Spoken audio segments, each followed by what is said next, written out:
everyone! My name is Nicole, and today I'm going to be teaching you all the things that you probably don't already know about Greek culture. On the left, you can see a picture of where Greece is on a world map, and if you look at the picture on the right, it's a bit more zoomed in so you can see a more detailed picture and all of the islands surrounding Greece. Greece is located in southern Europe, and it's bordered by the Aegean Sea, Ionian Sea, the Sea of Crete, Albania, Republic of North Macedonia, Bulgaria, and Turkey. The culture of Greece is something very influential to their everyday lives. Greeks are superstitious, very religious, and they believe in the supernatural and even paranormal phenomenon. One of the most well-known Greek superstitions is the evil eye. They call it the mati, or the matiasma, and they believe it's something that can be caught from someone else's jealousy or envy. When Greeks catch the evil eye, it makes them not feel well physically or psychologically. Believers of the evil eye avoid getting it by wearing a charm, which is a little blue bead with an eye painted on it, which is seen in the picture on screen. Another big superstition within Greek culture is spitting. They believe that by spitting 3 times, it chases away the devil and misfortune. If anyone has ever seen the movie My Big Fat Greek Wedding, there's a wedding scene, and as the bride is walking down the aisle, the family members spit on her to wish her good fortune in her future and chase away any bad luck. In some cases, when people give compliments, Greeks will even spit on the person getting the compliment to protect them from possibly catching the evil eye. There are some American superstitions that go parallel to Greek ones as well. For example, how seeing a black cat or looking in a broken mirror means bad luck.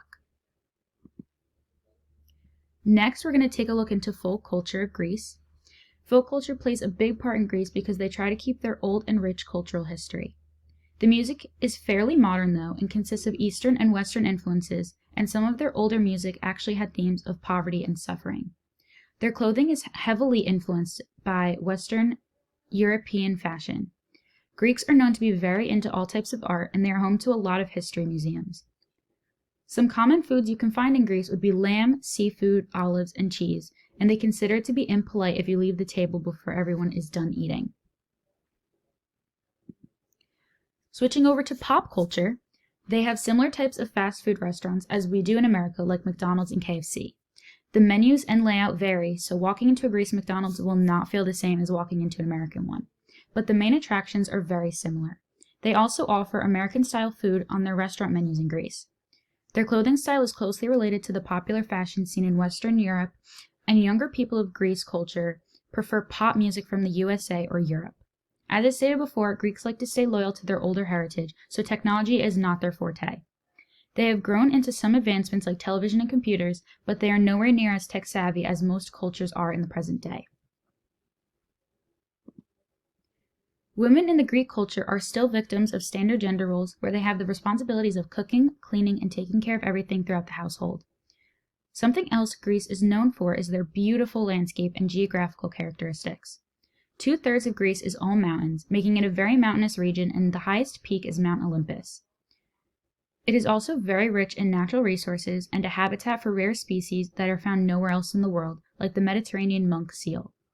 Greece is also home to volcanoes and known for having their houses placed close to each other. Moving on to language, the official language is Greek, and it is one of the oldest written languages on Earth. The Greek alphabet has been used since the 9th century BC, and it was created using modifications to the Phoenician alphabet. Greek is also an independent branch, part of the Indo-European language. Their primary foreign language is English, but other languages spoken in Greece would be Macedonian, Albanian, Turkish, Armenian, and Bulgarian. During the classical period, the Attic dialect expanded into the east and resulted in the most common dialect, Hellenistic Koine. The Greek language was formed through multiple time periods with significant events. Some of the earliest surviving texts of Greek can be traced back to the Mycenaean civilization around 1300 BC. Then it developed several dialects in the ancient classical period. 2 of these dialects were Ionic and Attic, which then combined in the future to create the Attic-Ionic dialect. Next, the Hellenistic period was the Greek language transformed into what is now the Biblical Greek. Following this was the Koine period, where the Attic dialect was held at the highest standard of the Greek language. During the 400-year rule of the Ottoman Empire, the modern Greek language evolved into what it is today. When the Ottoman Empire fell in 1830, Greeks wanted to create their standard dialect for their language, which is known as the main language in modern Greece today. This graph shows that 88.2% of Greece is part of the Greek Orthodox religion. Other religions consist of Islam, Protestant, Catholic, Muslim, and more. Religion is a very big part of the everyday lives of Greeks. They pray all throughout the day. In the Greek language, ortho means right and doxa means belief, creating the religion that Greeks think is the right set of beliefs to have. It is monotheistic and an ethnic-based religion. They use the New King James Version of the Bible as the basis for a fresh translation of the Septuagint text, which is the Greek version of the Bible.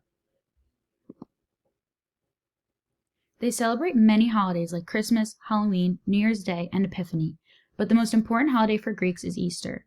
Orthodox developed from Christianity and is the Eastern Roman Empire and was shaped by the pressures, politics, and people of that era.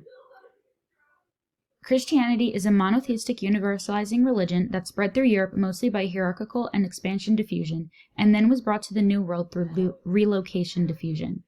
The other branches of Christianity are Protestant and Catholic. People of this religion consider themselves children of God and consider spreading His love part of their nature. Although Greek is the main ethnic group in Greece, making up 90% of the 10.9 million population, there are other minority ethnic groups which can be seen in the chart to the right.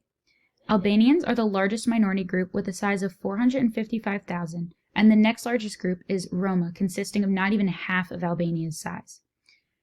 The rest of the minority groups are Aromanians, Macedonians, Arvanites, and the smallest group being the Turkish, making up 90,000 people.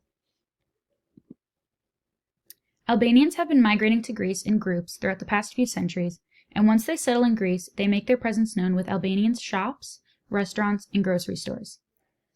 The Greco-Albanian War was one of the longest modern wars, lasting from 1940 to 1987. It started because Albanians were claiming parts of northern Greece, and Greeks were claiming southern parts of Albania. At the time, Albania was a province of Italy, so they were involved as well, and the war ended in an Axis victory. Due to the war, Greeks were able to expand. The Constitution grants everyone in Greece territory the right to life, right, and freedom without discrimination, and all Greek citizens are guaranteed equality. Muslims are the minority group that was treated the worst in Greece. They were victims of administrative harassment and instances like delays on their driver's licenses. The Muslim minority was also denied their ethnic identity because they were called Turkish instead of their actual name. This was all until a policy was signed that ensured everyone to be treated as equals.